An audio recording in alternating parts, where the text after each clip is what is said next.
सबसे बड़ी जड़ एक बार एक बात का चर्चा होता है जिसको कहते हैं SoO agreement, suspension of operation agreement. और इस सू एग्रीमेंट को कैंसिल करने की डिमांड मेते समुदाय बहुत तेजी से और बहुत जोर शोर से कर रही है कि सारा जो वायलेंस चल रहा है उसमें सू एग्रीमेंट का बहुत बड़ा रोल है, जिस एग्रीमेंट को कैंसिल किया जाना चाहिए।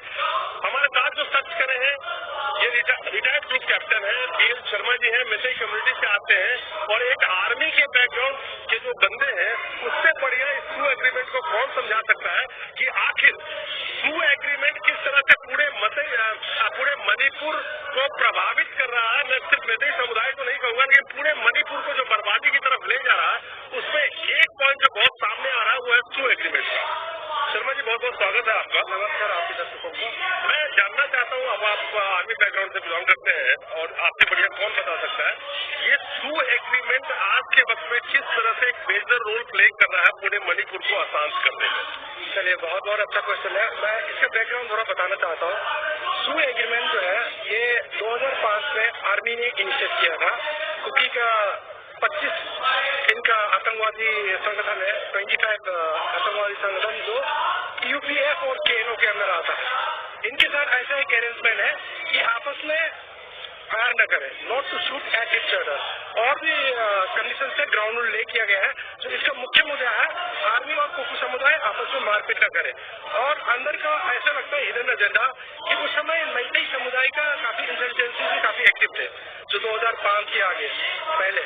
तो ऐसा अंडरस्टैंडिंग रहा होगा कि कुकीज मिलिटेंट जो इनको सपोर्ट करने की मदद से मैतेई समुदाय को खत्म करें। ये मैं इसलिए कह रहा हूँ कि मैंने भारत सरकार के मिनिस्ट्री ऑफ होम अफेयर्स का हर साल निकलता है एनुअल रिपोर्ट, मैंने 2001 से लेकर 2022 तक का एनुअल रिपोर्ट स्टडी किया गया है। तो उसमें लिखा गया है कि 2001 से लेके 2004 तक इसलिए कि 2005 में इस एग्रीमेंट का आर्मी के साथ समझौता हो चुका है क्योंकि मिलिट्री के साथ। उस समय जो सिक्योरिटी पर्सनल जो मारा जो किल हुआ है ऑपरेशन से उग्रवादियों के साथ, वो भारत सरकार थ्रू आर्मी सोचता है कि ये कम हो जाएगा और इनका सोचना रहा होगा मैतेई समुदाय का जो इंसर्जेंसी वो ज्यादा खतरनाक होगा। तो इनसे मदद लेके मैतेई की इंसर्जेंसी जो मारा हुआ भी है। वैसे 2005 अगस्त में आर्मी के साथ आर्मी इंक्लूडिंग असम राइफल्स ये एग्रीमेंट हुआ है। 2008 में India government and Manipur government on board आ गया। 2005 या 8 में मैतेई समुदाय का इंसर्जेंसी को काफी मारा गया। ये अगर आप संख्या में बताएंगे तो 3,944 Meitei insurgencies have been killed from 2005 to 2008। 3,944। Yes, आप इसको चेक कर सकते हैं, कोई भी चेक कर सकते हैं दर्शकों में। ये आपका मिनिस्टर ऑफ होम अफेयर्स की एनुअल रिपोर्ट में मिल जाएगा। ये it's available in open domain. ये मारा जा चुका है। और सही बात है, अगर आपने एग्रीमेंट कर लिया कुकी समुदाय का तो कुकी समुदाय का तो मरा नहीं होगा। आतंकवादी लोग जो है तो मैतेई समुदाय का मरा है।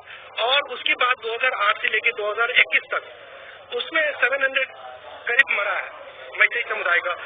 इफ यू कंपेयर, अगर आप देखा जाएगा तो 2001 से लेकर 4 में सिक्योरिटी फोर्सेस जो मरा हुआ है और 2005 से 8 जो मरा उससे सिर्फ 10 का फर्क है। 10 कम हुआ सिक्योरिटी पर्सनल स्किल में 10 का हुआ। 10 सिक्योरिटी पर्सनल को बचाने के लिए जिनने इतना मैतेई समुदाय को जो मार दिया, ठीक है वो अग्रवादी है, हम भी सपोर्ट नहीं करता, फिर भी सिर्फ उस छोटा सोच की वजह से आज क्या हुआ उस एग्रीमेंट में लिखा है एक तो आपस में मारपीट नहीं करेंगे सिक्योरिटी फोर्सेस, और दूसरा ये लिखा है कि एनवायरमेंटल सिक्योरिटी जो है कुकी अगर उग्रवादी या आतंकवादी लोग है उसका environmental security will be given by the security forces of India, Assam rifles and army including central reserve forces. एक चीज एक मेरा क्वेश्चन दिमाग में आ रहा है कि मैं जब पढ़ रहा था तो मुझे लगा कि जो आर्म्स थे जो सरेंडर किए गए थे उस वक्त में सू एग्रीमेंट के तहत में वो आर्म्स कहीं लॉक करके रखे गए हैं, अभी इस्तेमाल नहीं होगा। आई एम राइट और रॉन्ग, मुझे नहीं, मैं आपसे पूछिए। मैं बताता हूँ, लॉक करके रखे गए थे और ऐसा माना जा रहा है कि जो अभी हाथ चल रहा है सब कुछ वो आर्म्स अभी निकाल लिए गए हैं, ऐसा लोग सुनने में। ये ऐसा भी कहता है अगर मान लो नहीं निकाल भी ले तो कुछ फर्क नहीं पड़ता क्योंकि आर्म्स जो अभी आ रहा है वो तो 2005 का आर्म्स है। अभी आपने जो बहुत सारे वीडियोस में देखे होंगे नई वेपन्स है, नई इक्विपमेंट्स आया हुआ है। एंड 2005 में इनका जो संख्या लिखा है 2008 में राधा 2181 कैडेट है सूगा, उसका नाम सब कुछ होना चाहिए। उस समय से आप करीब 18 साल हो गए। 18 साल में जो व्यक्ति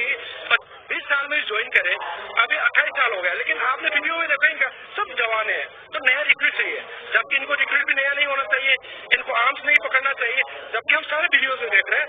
और ये फिर वेट ये कैप्टन साहब क्या कहने की कोशिश कर रहे हैं कि जब एग्रीमेंट हुआ होगा उस वक्त चलो सब आज तो उन्होंने सरेंडर कर दिए। ये नए रिक्रूट की बात कर रहे हैं, जो नए जो आतंकी कह लीजिए या जो जिसको टेररिस्ट कहते हैं, चाहे जो भी कह लीजिए नाम दीजिए, जो नया रिक्रूटमेंट हुआ उसके आर्म्स कहाँ से सप्लाई हुए होंगे फिर? ये बहुत अच्छा क्वेश्चन सवाल है, क्योंकि ये मणिपुर में ये सू एग्रीमेंट हो गया, उसके बाद एक नार्को टेररिज्म पॉपी प्लांटेशन चालू हुआ। पॉपी प्लांटेशन के लिए इन ड्रग उसको कैसे एक सिक्योरिटी चाहिए, वो कुकी मिलिटेंट्स है, Kuki arm group, they become the private army of this guys drug lords. तो इनके पास पैसा है, हथियार नहीं आता है, चाइना तो सप्लाई करेगा ही करेगा, चाइना तो कोई भी हथियार खरीदेगा, हम चाहे तो हम भी दे देगा, कोई रोकता नहीं। तो इनके पास हथियार अच्छे आ गया, पैसे आ गया, और भारत सरकार से सुरक्षा कवच लिया हुआ है। नहीं, गोल्डन ट्रायंगल जो कहा जाता है ड्रग्स पेडलिंग का जो अड्डा हुआ करता था, तो इंटरनेशनली तौर पर म्यांमार में काफी सख्ती हुई, तो मणिपुर को कहा जा रहा है कि उन्होंने टारगेट बनाया कि जो आपका कौन सा रिवर है, मेकांग रिवर जो मणिपुर से होकर टच करके चलती है, उसके थ्रू पेडलिंग हुआ करता था, ट्रक की फेरी हुआ करती थी बोट में। ये तो आर्म्स भी तो उधर से आ सकता है, आर्म्स उधर आ सकता है, आर्म्स आना कोई बड़ी बात नहीं, क्योंकि म्यांमार अभी मिलिट्री सुनता है और चाइना का काफी मदद लेता है, तो वहाँ से आर्म्स आना कोई बड़ी बात नहीं है। तो आर्म्स तो आ ही जाएगा, लेकिन ये ड्रग जो हमें कह रहा है ना, जो गोल्डन ट्रायंगल से इस तरफ शिफ्ट हुआ है, क्योंकि ड्रग का पैटर्न जो म्यांमार और वो कम्बोडिया वो सब वहाँ पे क्या है ना, पहले कोकेन हीरोइन जो प्रोड्यूस करता था, एक खुनशान जो है वो गुजरने के बाद, वो मरने के बाद 2007 में वहाँ का ड्रग पैटर्न चेंज हो गया, वहाँ याबा बोलते हैं वहाँ पे, और यहाँ पे मणिपुर में WY बोलते हैं, वर्ल्ड इज योर्स। वो ड्रग जो है ना वहाँ पे चलने लग गया, कोकेन हीरोइन ये सब वहाँ पे बनाता नहीं है। तो क्या किया इन्हें, मणिपुर इज क्लाइमेटिकली कंडीशन, वहाँ पे पब्लिक ग्रो कर लिया, क्योंकि वहाँ का इलीगल इमिग्रेंट्स है, इनको तो पता है कैसे ग्रो करना है, और इनको जगह मिल गया, protected by Kuki in drug lords, and इनके प्राइवेट मिलिट्री तो है ही है in the form of Kuki militants. ये सब करके इनको सस्ता लेबर भी मिल गया, तो ये सब आके पॉपी प्लांटेशन से खूब पैसा मिल गया। थोड़ा सा मैं डिफरेंट सवाल पूछूंगा, जो हम पॉपी प्लांटेशन की बात करते हैं, मैं इस पे आऊंगा कि सू एग्रीमेंट खत्म करने से क्या फायदा होगा। ये बीच में एक सवाल आता है कि पॉपी प्लांटेशन की हम बहुत चर्चा करते हैं, और जब भी बात होती है तो कहते हैं पॉपी प्लांटेशन वो करके जो अफीम की खेती कर रहे हैं ड्रग्स की खेती से, लेकिन जहां तक मैं कुकीज की बात सुनता हूँ, कई बार देखता हूँ, वो कहते हैं कि सारा जो रिसोर्सेज है वो तो इम्फाल वैली एरिया में है। मेरी बात समझ लीजिएगा पहले, वो कह रहे हैं सारा रिसोर्सेज तो इम्फाल वैली एरिया में है, हमारे पास ना कोई कमाई का जरिया है, ना नौकरी है, ना साधन है, हम जो पहाड़ पे रह रहे हैं बहुत ही स्मॉल पार्ट में पॉपी कल्टीवेशन करके वो अपना गुजारा कर रहे हैं। तो इसमें कहाँ तक दम है कि जो मौजूदा सरकार जिसका काम है कि ठीक है उनके लिए सब बराबर होना चाहिए, सब जगह पे बराबर का रिसोर्सेज होना चाहिए, तो वो एक बात जरूर बोलते हैं कि हमारे पास रिसोर्सेज नहीं है पॉपी प्लांटेशन के अलावा, हम करें क्या? मैं बताता हूँ इसका। एक तो पॉपी प्लांटेशन छोटे मोटे जगह पे नहीं कर रहा है। As per narcotic bureau of India की रिपोर्ट से 1,25,000 एकड़ टोटल पॉपी प्लांटेशन है मणिपुर में, उसमें से 1 लाख एकड़ जो है कुकी समुदाय की डोमिनेंट एरिया पे है। तो आप सोच सकते हैं, आउट ऑफ 1,25,000 एकड़ 1 लाख एकड़ is belong to the Kuki dominated area. तो इसका मतलब वो लोग कर रहे हैं, एंड जहाँ तक ये कि इनकी साधन नहीं है वो भारत सरकार को करना चाहिए, मणिपुर सरकार को करना चाहिए, लेकिन इसका मतलब नहीं कि आपके साधन आप तो लेकिन इसमें एक चीज और जोड़ना चाहूंगा, लेकिन जो रिपोर्ट आ रही है उसके मुताबिक जो रिजर्व फॉरेस्ट है उसमें भी कहीं कहीं कॉफी प्लांटेशन कर रहे हैं। प्रॉब्लम वही है, रिजर्व फॉरेस्ट को खत्म करके ही कर रहा है, क्योंकि अब रिजर्व फॉरेस्ट के अलावा इनके पास कोई जमीन नहीं है। जैसे ये लोग बोलते हैं हमारा जमीन हमारा जमीन, पूरी दुनिया पूरी इंडिया जो है भारत सरकार का जमीन है। आपका घर मेरा घर भी अगर भारत सरकार कोई चाहे यहाँ पे सबकी सामाजिक कोई इसमें फैसिलिटीज बनना तो ये तोड़ सकता है, हम कंपनसेशन ले सकता है। ऐसे पूरी जो मणिपुर का फॉरेस्ट एरिया है भारत सरकार का, मणिपुर सरकार का, वो इलीगली इंक्रोच करके जंगल जला के वो कॉफी प्लांटेशन करता है, जो इलीगल है वो खराब है। जो मैंने आपसे पूछा था कि how the SoO cancellation of SoO agreement is going to help get the peace in Manipur, ये शिक्षा की वही मैं कहना चाहता हूँ। सू एग्रीमेंट हो गया, कैडर हो गया, अभी क्या है ना सू के कारण जो आपने सुना होगा बहुत सारे मीडियाज में, कुकी लोग आके असम राइफल के सामने घर जलाते हैं, कुकी के सामने मारता, असम राइफल के सामने मारपीट हो रहा है, तो इनको आर्मी के सामने मार मार रहा है। ये क्या है कि इनकी ऑब्लिगेशन है as per so the environmental security of the Kuki militants are to be protected by the security forces of India, इसलिए वो कुछ नहीं करता। तो सामने आप ये देखिए, आप आर्म्स रखना मना है, आप यूएपीए सेक्शन 15 देखेंगे तो उसमें ये लोग टेररिस्ट में आएंगे। जब बंदूक मारता है, जब सिविलियन को मारता है, वो यूएपी के अंदर आता है। आप रास्ता बंद करता है, यूएपी में आता है, जैसे NH-2 को ब्लॉक किया गया। जब आप एक्सटॉर्शन करता है, वो यूएपी में आता है। तो ये सब आते हैं, ये सब इम्यून हो जाते हैं थ्रू के कारण। अगर ये थ्रू रद्द हो जाएगा ना, इनके पास आर्म्स हट जाएंगे। तो लोग में जो है उसको भूल जाओ, अभी जितने भी बाहर आर्म्स है इलीगली जो घूम रहा है वो पकड़ सकता है। जिस आर्म हो जाएगा तो फायर नहीं करेगा, फायर नहीं करेगा तो अपने आप शांति प्रिवेल हो जाएगा। इसीलिए हम चाहते हैं कि सू रद्द हो जाए। सू रद्द होने से इनके दिशाम हो जाएंगे, मैत्री मरना बंद हो जाएगा, रिटेलिएशन ऑब्वियसली नहीं होगा। मेरा जो भी करंट आर्म की लेके घूम रहे हैं, ये सू एग्रीमेंट के आर्म ही उसको ले रहे हैं। ये उसका अगर मुझे प्रूफ करने के लिए कोर्ट में बोलेगा तो मैं भी नहीं प्रूफ कर सकता। हाँ, क्योंकि वो बोलेगा it is coming, definitely the arms are coming. अभी आपने अबाउट 2025 देख के कहा, 3 trucks full of arms and ammunition have come from Myanmar. वो आ चुका है। The border is very porous and very unfortunate Assam rifle they are not doing well to fence border properly. और ऊपर से कुकी समुदाय का अराउंड 60% कुकी समुदाय बोलता है, तो वो भी थोड़ा एफिनिटी रहता है। ऊपर से असम राइफल जो दोनों कुकीज है वो भी इतने सालों से रह रहे, कोई ट्रांसफर नहीं होता, पैची में वो रोटी वाली बात हो जाता है। तो अब ज्यादा पास में आप मेरे से 1 साल तक बातें करें तो मेरे लिए थोड़ा फेवर में हो जाएगा। इस टाइप को कुछ होते होंगे, इसीलिए इनका आर्म्स पकड़ इजी हो जाता है। नॉट ओनली आर्म्स, आप देखेंगे कितने सारे ड्रग्स पकड़ा जा चुका है। आप उसका ड्रग्स पकड़े हुए मुस्लिम सबसे नंबर 1 पे है, करीब 1000 मुस्लिम पकड़ा गया। कुकी समुदाय का 800 के ऊपर है, मैतई और बाकी समुदाय 380 का है। तो सबसे ज्यादा जो ड्रग पेडलिंग भी ये लोग करता है, सबसे ज्यादा प्लांटेशन भी यही करता है। और इनके पास पैसा आता है तो इलीगल आर्म्स चाइना से प्रोक्योर करना कोई मुश्किल नहीं है, बिकॉज मैंने बता दिया border is very porous and थोड़ा कुकी समुदाय का जो है, कुकी लोग जो वो थोड़ा ओवरलुक करते होंगे। बिकॉज अभी रिसेंटली बहुत सारे लेटर आया, 1 हफ्ते पहले एक लेटर लिखे गए थे कि 718 एक दिन में इलीगल इन्फिल्ट्रेशन हुआ है। तो इन सबसे बहुत आसान होता है, इनसे आर्म्स आ जाओ। Do you think being an army person, retired person, do you think that the cancellation of SU agreement going to help a lot to get the peace in Manipur? Definitely, this is the first step.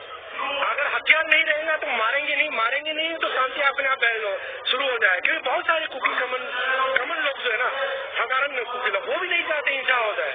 ये कुछ drug lords और इनके कुछ leaders जो है ना, वो लोग चाहते हैं हिंसा हो जाए। और इनका हिडन एजेंडा तो पता है, ये लोग चाहते हैं कुकी लैंड, जोलैंड या जेलेंगाम जो बोलते हैं वो बनना चाहते हैं। म्यांमार का कुछ जगह इंडिया का और बांग्लादेश को लेके ये बनना चाहते हैं। ये इनका मेन एजेंडा। बात छेड़ दिया, मुझे लास्ट में क्वेश्चन पूछना चाहूंगा मैं। कुकी वाले प्रोटेस्ट करते हैं, कहते हैं we do not want the separate state. इनके नेता का बयान आया जो मैंने प्रोग्राम भी किया था, वो कहते हैं कि we want the separate state. तो why this controversial statement where the people of Kuki community is saying we want only the separate administration, where as their leader is claiming from sitting in Manipur we want the separate state. Both are different thing. Correct. मैं इसके 2 part answer देता हूँ। सबसे पहले तो separate administration अभी भी है, और हिल काउंसिल जो है वो उसमें पूरा इंडिपेंडेंट सेपरेट एडमिनिस्ट्रेशन है। इसमें मैत्री का कुछ हाथ नहीं है, वो आपस में करता है, वो ऑलरेडी है। नंबर 1। नंबर 2, आपने जो कहा ना, ये अलग अलग भाषण किया, क्योंकि ये लोग जो है ना कुकी लैंड का एजेंडा ड्राइव कर रहा है, और कॉमन पीपल जो है ना वो शांति से रहना चाहता है। नंबर 1। नंबर 2, कुकी के हिस्से में जाएंगे तो कुकी जो है ना, वो लोग कुकी जो है ना, ये इनके कुछ है, इनमें बाकी पाइटे थालो, ये बहुत सारे मार्ग जो है ना, इनको डरा के धमका के इनको अपने समुदाय में मिला दिया। वैसे अगर आप 1951 सेंसस में देखा जाएगा तो सिर्फ 3 समुदाय कुकी लैंग्वेज स्पीकिंग मिलेगा। एक तो कुकी लिखा है, एक कारून लिखा है, एक जो लिखा है। ये 3 कम्युनिटी है, इनका पॉपुलेशन है 1951 में 29,600 समथिंग, और बाकी लोगों को डरा धमका के तुम मेरा साथ है। वैसे ही कुकी जो में जो बोलते हैं, मेरे ख्याल से मैं आपसे भी कर, कुकी हो गया मणिपुर में जो रहे, कुकी हो गया जो बोलते हैं म्यांमार में जो है, और जो आपके मिजोरम में है उसको मी बोलते हैं। कुकी जो मी मिला के तीनों मिले हैं, तो तीनों को अपने आपस में रिलेशनशिप जोड़ते हैं। खैर, हमारे साथ कैप्टन साहब थे, और मैं इनसे जानना चाहता था कि as a army background Kuki to agreement कैसे हेल्प कर सकता है गवर्नमेंट को पीस प्रिवेल करने में मणिपुर में। तो इन्होंने सारा क्लैरिफिकेशन बताया। मैं इनको और भी लाऊंगा चैनल पे, जैसे एनआरसी का मुद्दा है, बहुत सारे कई मुद्दे हैं जिससे हम बात करते रहेंगे, जो डिमांड किया जा रहा है मेरे समुदाय की तरफ से।